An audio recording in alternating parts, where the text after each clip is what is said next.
Hey guys, I wanted to show you how to fix a common problem with some of these monitor speakers, which is usually the input capacitors on the power supply. So we'll go ahead and move right into that.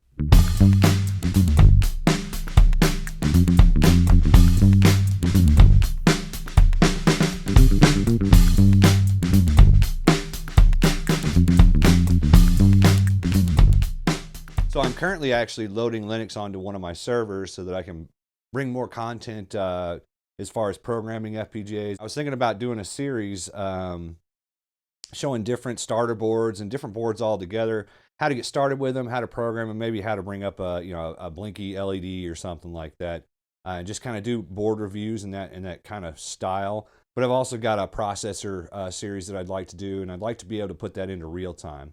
Just kind of want to give you an update of what we've got going on here. So we're going to move into fixing this monitor speaker. What I'll do is basically just take the thing apart. I already kind of know. I cheated. I fixed a different one of this exact same thing, the pair to this guy. I got 4 of these monitor speakers from a friend. He was kind of having a clean out sale, and these were broken. He was like, "Hey, you can have them for super cheap." I think I picked all 4 of them up for 20 bucks. Bought some capacitors on Mauser to fix them after looking at one of each of them to see which capacitors would work with it. And with the first one, I just kind of pulled the board and desoldered and resoldered new ones in, and it works flawlessly. Man, there's something about the clean sound of a monitor speaker when you're playing music through it. So what we'll do, I'll go ahead and get started. I'm going to take this speaker apart. But before I do, I'll play you kind of the tone that comes out of the thing when it's broken in this fashion, just so you can kind of get an idea of what's going on there. So this is the speaker. I've got it plugged in. I'm going to go ahead and I've just got an SM58 run to it, just so you can hear the nasty sound. I won't run it long. You're not going to want to hear most of this coming out of this thing. You're not going to want to hear it for very long.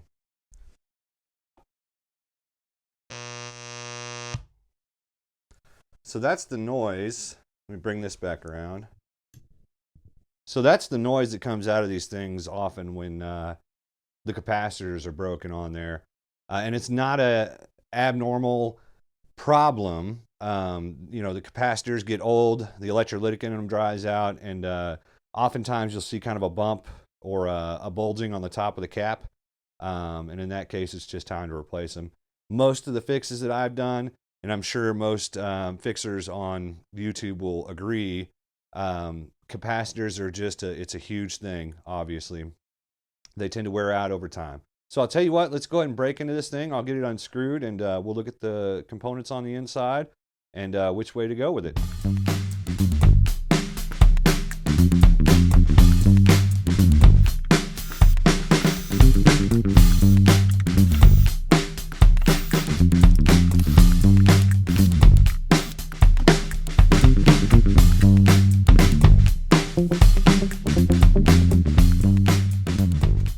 So at this point, when I get into fixing something, I often want to take a picture of how all the wires were hooked up, so that when I unhook them, I can get through the project. Even if I get stopped, I can actually hook them back up the way that I found them. So this is actually me taking that shot right now. If you look on the inside here, these are the way the wires are hooked up.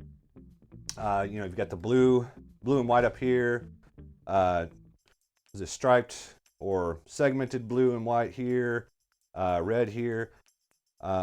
First thing I'll do is get rid of all these that will connect this to the box so that I can move this out of the way.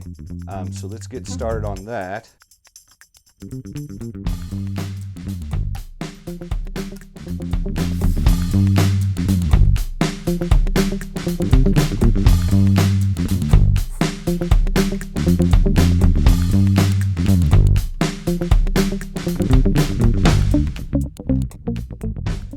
So now that I've got that out, I'm going to, I'll move the camera to a better spot so that you can see better what we're getting at as we're moving into it.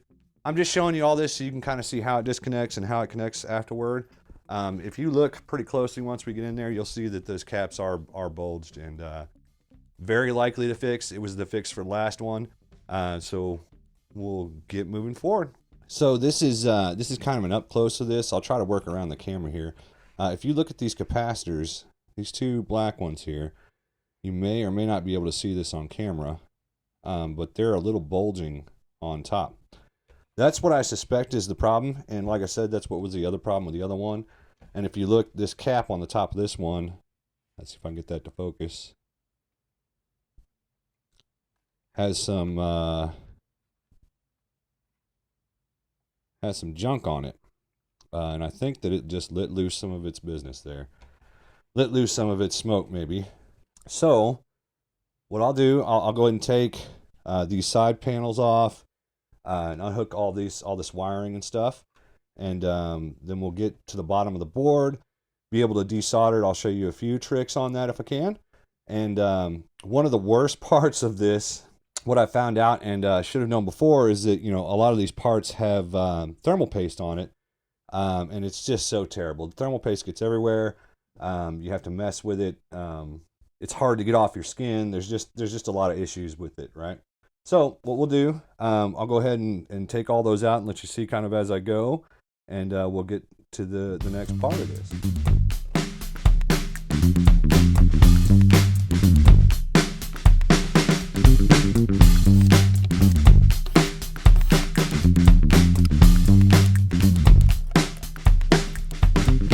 So this is the thermal paste I'm talking about. It's all over all these parts. It's actually inside on the back of all these power transistors and such, and of course it gets on everything. So let's move this out of the way, and we'll put this down here so we can get to the bottom side of it. So if we look further into this thing, you can see that there's some brown stuff on the bottom of that guy.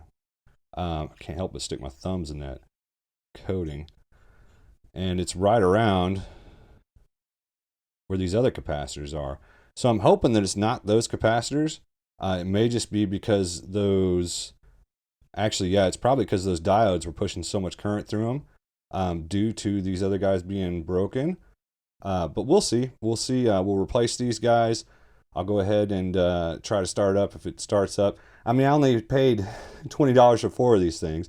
So if it starts up, I'll just make sure that it's got good cooling on it and keep moving forward with it. So let's get in there and see if we can't desolder these two guys here. It's kind of a pain because they're glued together, but I think I might be able to just desolder one, pop it out, desolder the other, and pop it out. The issue here is going to be that this plate here is in the way, so I'm going to have to take that off, which is going to mean more of that stuff getting all over the place. So let me get started with that, pull that off, and bring you back to see if we can't desolder those guys. Though it be tempting, too big of a tool for the job is too big of a tool for the job.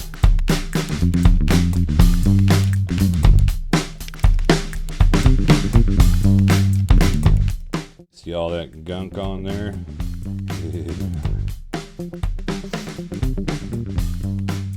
All right, so the next thing to figure out is where these guys actually lead. It's pretty obvious to me now, but you know, about right there and about right there. Seems like the right distance, spacing. You got your ground side over there. So what we'll do, we'll go ahead and see if we can't desolder this guy and this guy here. What I'll start out with to do that, I'm going to get this stuff everywhere, but that's okay, I'll clean later. What I'll start out with to do that, there's tons of tools you can use for this, right?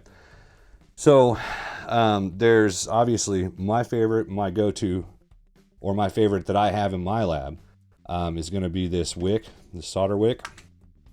I get it on a big roll. Actually, I think my brother got me this for fixing something for him, just so I could fix it, and so I got some extra roll out of it. You can use one of these guys. Not suggested. I don't like it. It's hard to get in there, solder in this. I like, you know, they got the ones with it's like a pin, and you can pop it out quick. I like those. They work pretty well, but not the best. At work, I have a desoldering station. I absolutely love that thing. You know, you get the little vacuum in there, vacuum gun, and just stick it over it, heat it up, get it warm, and suck it off. Can't do that here. One of these days, maybe I'll get one, and we'll be able to work with that. But until then, I'm just going to use the good old solder wick and a solder. Get my solder in view here, my soldering iron. Move it over here so I can work with it.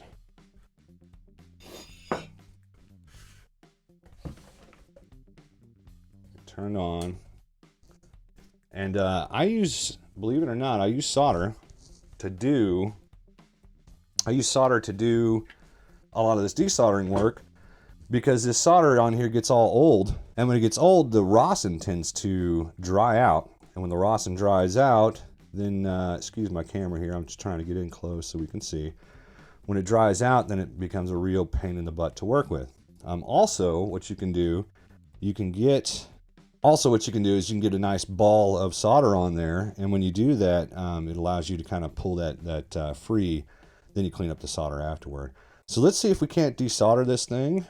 Got my soldering iron up to temp. Always put some fresh solder on there. Whatever you do, tin your irons. That is such a pain in the butt when working with other people and their irons aren't tinned. And so what I'll try to do first is just get in here with this solder wick and see if I can't pull this solder off.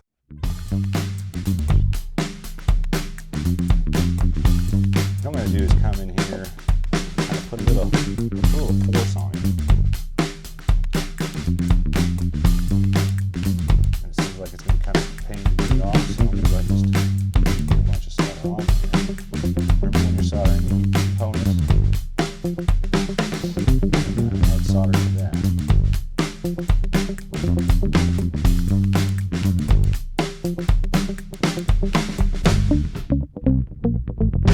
Alright, so I got a nice big ball of solder on there. Get back in here and put pressure on this guy. Let's see if I can break it free now. So I felt it slide. It seems like that's all the grip that I'm going to get out of it. So I'm going to let that joint dry a bit. Let it reharden, and I'll come in from the other side, and I'll actually have more working room to twist it out from the other side now. So I'll see if I've got enough solder on there to just keep that joint. Now I'm able to pull that one much further out. I'm just going to kind of wiggle this out one leg at a time. Go back to the side. It's not the cleanest, most incredible technique, but it will get the job done.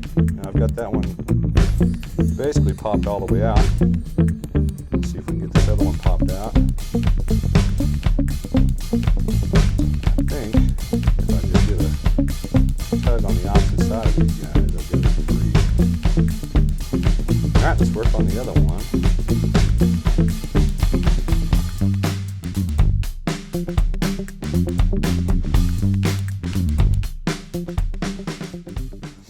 So it dropped out. There's our offending parts. They actually look a little ugly. If I can get a good focus on that, let something out of that. Now we need to go through and stop getting this stuff all over. And we'll get the solder wick on here. Clean my iron. Get the solder wick on here and just see if I can't get all this solder up. So let's get the new capacitors in there, and we'll see if we can get it put back together and get it working. So there's something about electronic components with me, especially capacitors, resistors, stuff like that. I never buy just one. I never buy just as much as I need. I've got 4 of these units I'm going to have to fix. I think that most of them are going to be capacitors. I think all of them are. But I got a whole bag. The reason I get a whole bag is because, first of all, you might have to refix things. Second of all, I mean, the stuff you can do with a capacitor that size, right? Filters, radio, just all sorts of stuff that I could use that for in the future. If I've got it on hand, I can do a little bit of simple math to make it work in another circuit. It always tends to work out well for me. I'm going to skip putting the glue on this thing. I'm just going to kind of put them in there and let them go. So if we go back and look at how this was put in here, it's got, you know, the white here is where the negative goes, right? It's pretty self-explanatory when it comes down to it, but you got to make sure, right? So if you look, you know, this negative's running into that fat trace there, this negative's running into that other fat trace there. It's pretty self-explanatory, right? So we'll put white on the negative side and get these new ones in there and see how they work. Just swap this around, put it through the holes. We'll get them both, and what I'll do is kind of tweak these off to the side to hold the part in for me. Then I'll, you know, when I set it down, I'll be able to get a better seat on the thing. But for now, that'll just keep it so that I can get it put in and turned over like this. All right. Now, it's just a matter of throwing solder on there and putting the things back together.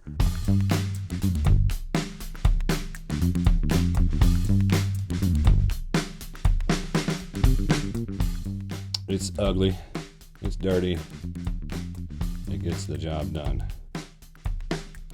All right, so let's go ahead and get this thing buttoned back up. See if I can't put it all together for you, and we'll put it back in and see how she sounds. Always cover your eyes or wear goggles when you're clipping these things. I put my thumb on the tip of them too. Do not get an eye put out by this. You've been warned. I'm not responsible.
All right, fingers crossed.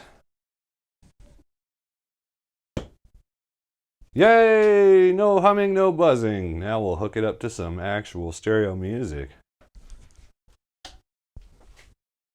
All right, let's give it a shot, see how she works. Got them hooked up and turned on, seem to turn on right, no humming. Let's play some music through these puppies.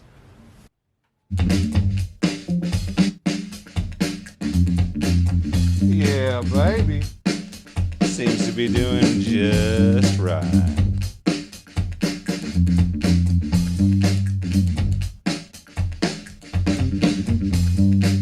All right, guys. Well, hope you enjoyed the video, and hope you get those monitor speakers fixed. Man, they are clean.